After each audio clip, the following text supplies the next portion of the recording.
Keluar dari kamar mandi.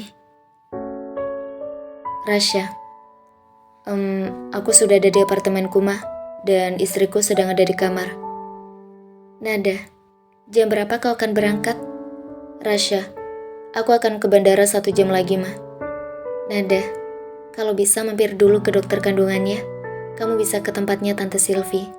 Cek dulu kondisi kandungan istrimu sebelum kau berangkat dengan pesawat. Hanya untuk memastikan bahwa kondisinya baik-baik saja. Dan bayinya kuat untuk naik pesawat. Karena dia masih hamil muda kan? Rasya, iya Ma. Mama jangan khawatir ya. Semua akan baik-baik saja kok.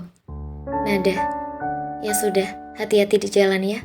Mama papa sayang banget sama kamu dan istrimu. Jaga calon anak kalian baik-baik. Klik.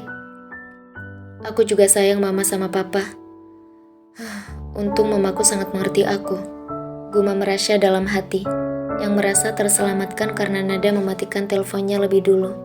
Seakan tahu bahwa anak laki-lakinya sangat sulit mengutarakan perasaan. Sudah menjadi kebiasaan Nada tidak mau memaksa Rasya untuk menunjukkan perasaannya kepada Nada. Mengatakan sayang dan cinta itu bukanlah hal yang mudah bagi bibi Rasya, walaupun kepada orang tuanya sendiri. Sekarang aku harus buat sandiwara seperti apa lagi? Sudahlah. Aku pikirkan nanti. Aku akan berkemas sekarang. Mereka akan curiga kepadaku kalau aku tidak berangkat. Gumam Rasya masih di dalam hatinya, dan kemudian menatap ke sofa di samping kanannya yang diduduki oleh Lucky. Gantilah pakaianmu dan kemasi barang-barangmu. Kita akan pergi sekarang. Kita mau kemana? Tanya Lucky sambil mengernyitkan dahinya. Ke tempat honeymoon. Hah? Tapi pernikahan kita kan? Pura-pura.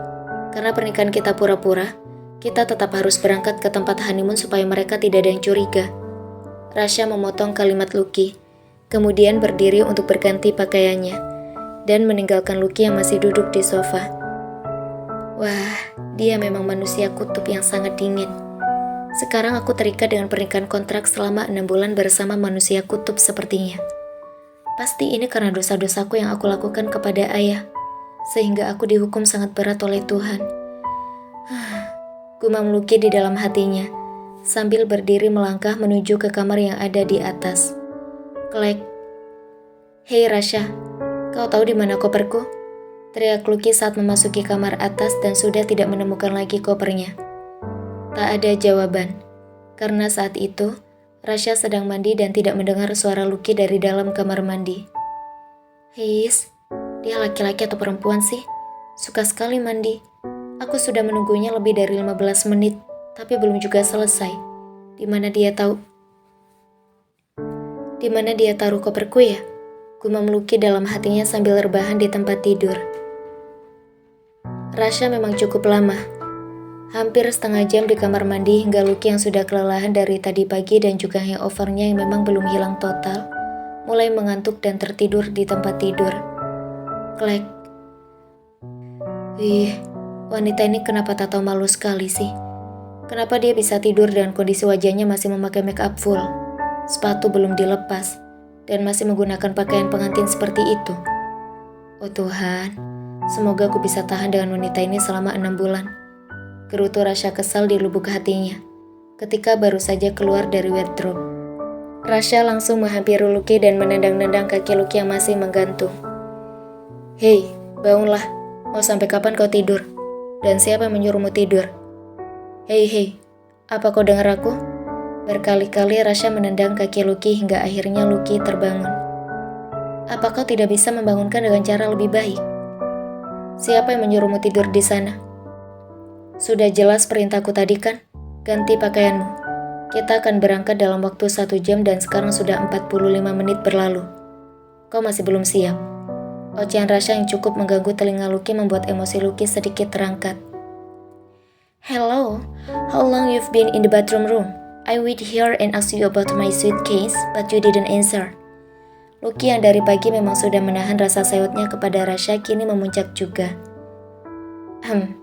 Kopermu ada di dalam wardrobe.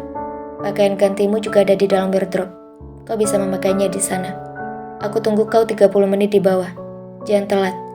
Rasya tidak bicara apa-apa lagi, dan langsung keluar dari pintu sambil membawa ranselnya.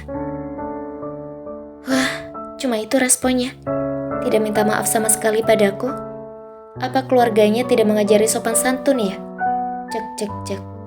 Lucky hanya bergumam kesal melihat sikap Rasya dan langsung melangkah menuju wardrobe sesuai apa yang dikatakan oleh Rasya. Gila, kapan dia beli baju ini semua? Lucky bengong menatap semua pakaian yang berjajar rapi di dalam wardrobe. Sisi kiri adalah pakaian Rasya, dan sisi kanan adalah pakaian untuknya. Semuanya masih baru dan pakaian branded.